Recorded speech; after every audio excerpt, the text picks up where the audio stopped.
Statement दिया और ये तारीखी स्टेटमेंट है, इसको तारीख का हिस्सा बनाया जाए, इस स्टेटमेंट को पाकिस्तान की निसाब की किताबों के अंदर छापा जाए। और याद रखिएगा ये बिल्कुल वैसा ही स्टेटमेंट है जो एक मलका ने दिया था कि अगर लोगों को रोटी नहीं मिल रही तो उन्हें केक खिलाओ, अगर ये लोग रोटी महंगी होगी तो इनको ना केक खा लें। लोग जब पूछते हैं अपनी हुकूमत से कि हमें सस्ती रोटी चाहिए, वो जब अपनी हुकूमत से सस्ती रोटी मांगते हैं तो वो कहते हैं हमने आपको शऊर दिया। मुझे ये बताओ कि शऊर से किसी का पेट भर सकता है? शऊर से किसी बच्चे की फीस अदा हो सकती है? शऊर पे बैठ के कॉलेज जाओगे, शऊर पे बैठ के रोजगार पे जाओगे, शऊर पे चल के जो है वो अस्पताल जाओगे। कौन है? क्यों है? हर दीवार के ऊपर ये स्टेटमेंट लिखें और इसके आगे मरियम नवाज का नाम लिखें। ऐसा शानदार स्टेटमेंट दिया। नमस्कार दोस्तों, तुरेपाक न्यूज़ में आपका स्वागत है। तो भाई ये मरियम नवाज का जो भाषण है ये पाकिस्तान में वायरल हो रहा है और पाकिस्तान में जमकर इनकी पिटाई हो रही है और धुलाई हो रही है। तो भाई ऐसा कैसा बयान दिया, तो इंट्रो में तो सुन लिया आपने। तो भाई शर्म आनी चाहिए ये जो लीडर है पाकिस्तान के, इन लोगों को। लोगों विदेशों में लोग अपने जवानों को या अपने यूथ को पढ़े लिख के बनाते हैं क्योंकि वो आगे चलकर देश संभाल सके, वो देश को डेवलप कर सके, कोई इंजीनियर बन सके, कोई साइंटिस्ट बन सके। इससे हालांकि पाकिस्तान में उल्टा हो रहा है। वो बोल रहे हैं कि मरियम नवाज बोल रही है कि भाई पढ़ लिख कर क्या करोगे, इससे अच्छा है घास खाओ, रोटी खाओ। तो भाई ये सुनकर देश विदेशों में तो हंसी आ रही है, लेकिन ये पाकिस्तानियों को भी चूरन देकर और ये पाकिस्तानी लोगों को समझना चाहिए। ये इसलिए ये पाकिस्तान में आतंकवाद या गुर्बत पैदा हो रही है, इससे इन लोगों की राजनीति चलती है। तो भाई इंट्रो में तो आपने सुन ही लिया। मिलते हैं एंड में। नए जुड़े हो तो शेयर सब्सक्राइब कमेंट जरूर करना। देखते हैं पाकिस्तानी मीडिया। मुझे भी बात समझ आई बस के पेट तो गुलाम का भी भर ही जाता है, जो गुलाम होता है उसका भी पेट भर जाता है। पेट मसला शऊर का होता है। शऊर ये चीज़ है जो इंसान को सोचने समझने की सलाहियत देती है, इंसान को पूछने की हिम्मत देती है, सवाल करने देती है। वरना बेशऊर तो जानवर भी हैं, फिर आप डंगर बन जाएं, अपने ही गुह में बैठे रहें, वहां पर ही चारा खाते रहें, वहां पर ही मेंगने करते रहें, फिर आपको इंसान बनने का फायदा क्या है? बेसिकली हैवान और इंसान में क्या फ़र्क है? बेसिक फ़र्क तो शऊर का है। लेकिन एक्सपोर्ट लेवल का ब्रेन रखते हुए मरियम नवाज शरीफ साहब को ये चीज़ समझ नहीं आई। इस स्टेटमेंट को हमेशा यानी रायगढ़ के बाद सुनहरे रूप में लिख देना चाहिए, लाहौर की दीवारों को यह स्टेटमेंट लिख कर देना चाहिए और लिखने के बाद आगे मरियम नवाज का नाम लिखना चाहिए। पाकिस्तान तहरीक इंसाफ को या अपोजिशन जमातों को या जितने भी डेमोक्रेट हैं पाकिस्तान में, उन सबको चाहिए कि हर दीवार के ऊपर यह स्टेटमेंट लिखें और इसके आगे मरियम नवाज का नाम लिखें। ऐसा शानदार स्टेटमेंट दिया ताकि लोगों को पता चल जाए कि ये लोग कौन है। देखिए, जानवर का भी पेट भरता है ना। भेड़ें जो हैं वो एक चरागाह के अंदर होती हैं, उनका बड़ा अच्छा पेट भर जाता है। भेड़ों में और इंसानों में फर्क क्या है कि इंसान का पेट भरा हो या इंसान का पेट खाली हो। शऊर एक अलग चीज है जिसको अलग करती है बाकियों से। भेड़ जो है उसका पेट भरा हुआ होता है लेकिन उसके पास शऊर नहीं होता। शऊर तो जानवरों में नहीं होता, इंसानों को तो शऊर चाहिए होता है। कायदे आज़म अल्लामा इकबाल अगर आपको शऊर ना देते तो आप एक अलग मुल्क ही ना बनाते। पेट तो तब भी भर रहा था जब हम मुतहदा हिंदुस्तान में रहते थे। फातिमा जिन्ना अगर शऊर ना देती तो डिक्टेटर कभी भी बेनकाब ना होता। जुल्फिकार अली भुट्टो इस शऊर के चक्कर में सूली पे चढ़ गया, उसकी बेटी कत्ल हो गई, बेटे भी उसके कत्ल हो गए। अकबर बुगटी इसी सवाल जवाब की नजर हो गया। मारंग बलोच जो है वो क्या मांगती है? वो शऊर की बात करती है ना। जितने भी लोग जबरी तौर पे लापता होते हैं, ये शऊर का सौदा नवाज शरीफ ने 2-3 दफा इस कौम को बेचा और फिर जाके एस्टेब्लिशमेंट के साथ डील कर दी। शऊर के बदले में नवाज शरीफ ने हमेशा रोटी को तरजीह दी, पेट भरने को तरजीह दी। आज एक शख्स जेल में बैठा हुआ है, उसने कौम की आंखों का ऑपरेशन किया है और कौम को इस लेवल का शऊर दिया है कि ये सारे ज़हनी मरीज बन गए। तो शरीफ खानदान की सपुत्री ने जो स्टेटमेंट दिया कि शऊर से किसी का पेट नहीं भरता, यह है इनकी कुल कमाई और यह है इनकी पूरी ज़हनियत। शऊर नहीं होगा तो आप बस खड़े रहे गुलामों की तरह। रोमन एम्पायर में गुलाम होते तो कोई सवाल नहीं कर सकते थे। उनका मालिक आता उनको कहते कपड़े उतारो, कपड़े उतारो, कहते कपड़े पहनो, कपड़े पहनते, खा लो, नहीं खाओगे नहीं खाओगे, भूखे रहोगे भूखे रहोगे। तो शऊर ही है बेसिकली। अब जब आपकी चीफ मिनिस्टर शऊर का मजाक उड़ाए तो उनको ये पता होना चाहिए आपको कि उन्हें इंसान नहीं चाहिए, उन्हें डंगर चाहिए। ऐसे डंगर जिन पे वो रूल करे, ठीक है? क्योंकि जिस दिन कौम को ये समझ आ गया कि शऊर के बगैर पेट भर जाता है, उस दिन फिर ये जो जुमले बोलने वाले लोग हैं ये तारीख के फुटनोट होंगे। अब शऊर क्या करता है आपके साथ, सोचे जरा। रोमन एम्पायर में ये लोग जब अनपॉपुलर हो, मैं बार बार ये मैं रोज बताऊंगा आपको, जब अनपॉपुलर हो जाते थे तो मेले ठेले लगाया करते थे। इंडियन फिल्म का भी मैं हवाले दो, मेला लगा दो, मेला लगा दो,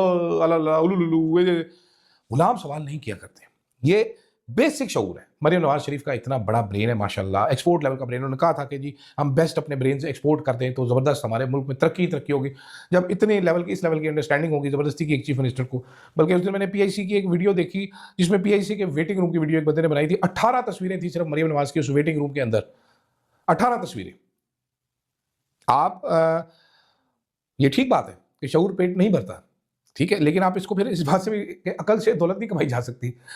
तालीम जालियत का कोई खात्मा नहीं कर सकती। अब जाहिल ही रहेंगे आप बेशक इल्म भी हासिल कर रहे, तो ये बस इसी किस्म की बातें हैं जो मेरी favourite chief minister Maryam Nawaz Sharif sahiba कर रही हैं। पाकिस्तानी अवाम की ऐसी तौहीन, और शुक्र है कि अवाम में बहुत हद तक शऊर आ गया है कि वो समझ पा रहे हैं कि किस किस्म के लोग हम पर मुसल्लत किए गए हैं जर्नैलों की तरफ से, और हमारी कैसी तौहीन की जाती है। अगर कोई इनसे पूछे तो ये कहेंगे आपने फॉर्म 45 का अचार डालना है, फॉर्म 45 से आपका पेट भरता है। तो क्या हुआ हम 47 पे आ गए तो क्या 45 से आपका पेट भरेगा? क्यों 45 लगाई हुई है? ये बातें कर रहे हैं बुनियादी तौर पर। लेकिन शऊर क्या करता है? शऊर बताता है कि ये इलेक्टेड नहीं है, सिलेक्टेड है। शऊर ये बताता है कि ये खरबोपति हैं और अवाम कंगले हैं। बिल्कुल शऊर ये बताता है कि हमें इंसाफ की जरूरत है, लेकिन ये कहते हैं नहीं नहीं नहीं, नहीं हम एक प्लेट बिरयानी तुम्हें खिला देंगे, उसके बदले तुमने हमारे नारे मारने हैं। शऊर ये बताता है कि हमें बोलने की आजादी होनी चाहिए। ये कहते हैं नहीं, अगर हम तुम्हें थोड़ी सी भीख दे दें तो बस वो तुम्हारे लिए काफी होनी चाहिए। तो भाई ये कितनी बराबरी करते हैं भारत की, और भारत के देख देख कर जलते हैं। फिर बोलते हैं कि भाई भारत को पीछे छोड़ देंगे, भारत के आगे अर्थव्यवस्था लेकर जाएंगे। और नवाज शरीफ भाषण में तो बहुत बड़ी बड़ी बातें बोलते हैं। उनकी बेटी अब मरियम नवाज, नवाज खानदान, शरीफ खानदान की, अब वो बोल रही है अरे भाई लीडर होकर ऐसी बातें शोभा नहीं देती। वो पब्लिक को बोल रही है कि भाई पढ़े पढ़े लिख कर क्या करोगी, हमें तो खाने की ज़रूरत है, खाना, फार्मर बनो, शेतकरी बनो। ये पढ़े लिख कर क्या मिलेगा तुम लोगों को, इससे हमें क्या मिलेगा, हमें ज़रूरत है खाने पीने, कपड़ा, मकान इसकी। अरे भाई लोग विदेशों में, देश विदेशों में लोग अपने लीडर लोगों को यूनिवर्सिटी, स्कूल, कॉलेजेस बड़े बड़े, क्योंकि वो साइंटिस्ट बने, कोई अच्छा काम कर सके, आगे जाके देश को संभाल सके। तो इससे उल्टा ये पाकिस्तानी अपने लोगों को ये सिखाते हैं भाई कि भाई पढ़ लिख कर क्या करोगे, इससे अच्छा है खाने का सोचो।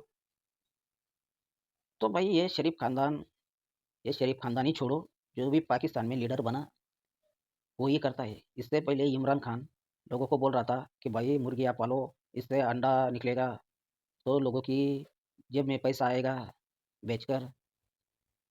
अरे क्या भाई, ये भी सोचे तुम लोगों की लोग कहाँ से कहाँ जा रहे हैं, और तुम्हारी यहाँ आधे से ज़्यादा लोगों के पास संडास नहीं है, और इतनी गुर्बत है, 2 टाइम का खाना खाना नसीब नहीं होता है, रेल पटरियों पर पेशाब करते हैं। ये हालत है पाकिस्तान की। इसलिए लोग वहाँ पे पढ़े लिखे जो भी है वो पाकिस्तान छोड़ कर विदेशों में जा रही है, और जो पढ़े लिखे नहीं है वो वहाँ पर काम नहीं मिल रहा है पाकिस्तान में, तो वो चुप चुप के अनलीगल विदेशों में चले जाते हैं। फिर वहाँ पर भीख मांगते हैं, भीख मांग कर अपना पेट भरते हैं। कोई तो क्राइम बन जाता है, किलर बन जाता है। तो ये पाकिस्तान की हालत है। खुद सऊदी अरेबिया, इतने पाकिस्तानी भिखारी है वहाँ पर, तो वो त्रास आकर पाकिस्तान को बोल दिया कि भाई ये भिखारी तुम लेकर जाओ, इतना हमारा पढ़ा लिखा देश और इतना डेवलप सऊदी अरेबिया, ये शोभा नहीं देता पाकिस्तानी यहाँ पर, हमें शर्म आती है, तो इनको उठाओ यहाँ से पाकिस्तान में लेकर चले जाओ। ये इतनी औकात है भाई इन पाकिस्तान की, फिर भी ये कितने अकड़ में भारत के नाम सुनकर, और भारत का हिंदू या काफिर इनमें ही पड़े रहते हैं। इनका मीडिया भी देख लो, 24 घंटे भारत भारत भारत, मोदी मोदी मोदी, बस यही लगा रहता। ये लोग खुद अपने पाकिस्तान का दिखाते नहीं है, कितने लोग मर रहे हैं डेंगू से, मलेरिया से। एक दवा नहीं बना सकते ये लोग, तो क्यों बना नहीं सकते भाई? ये सिर्फ बोलते हैं कि भाई पढ़ लिख कर क्या करोगे, ये हालत है इन लोगों की, तो एक दवा नहीं बना सकते। तो ये लीडर भाई, इनकी सोच ऐसी होगी, तो पाकिस्तान की जो पब्लिक है इनकी सोच कैसी होगी, ये सोचने की बात है। इनको सिर्फ एक ही काम आता है, आतंकवाद बनो, सुसाइड बॉम्बर बनो और जहाँ जहाँ डेवलप कंट्रीज है वहाँ पर जाओ और फट जाओ। बस यही एक ही काम आता है, बस एक ही धंधा है इन लोगों का। इनसे इनकी रोजी रोटी चलती है सरकार की। ये विदेशों में ये आतंकी भेजते हैं और मोटा पैसा डॉलर कमाते हैं। क्या करेंगे, इनके पास ना जॉब ना पढ़ाई लिखाई। लीडर बोलते हैं पढ़े लिख कर क्या करोगे, खाने का सोचो, पैसे कमाने का सोचो। सिर्फ पैसे कमाने का जरिया बोलते हैं आतंकवाद बनो और अच्छी अच्छी कंट्रियों में, डेवलप कंट्री में जाओ और सुसाइड बॉम्बर बनकर फट जाओ। तो भाई आपकी क्या राय है, शेयर सब्सक्राइब कमेंट करना। मिलते हैं अगले वीडियो पे। धन्यवाद।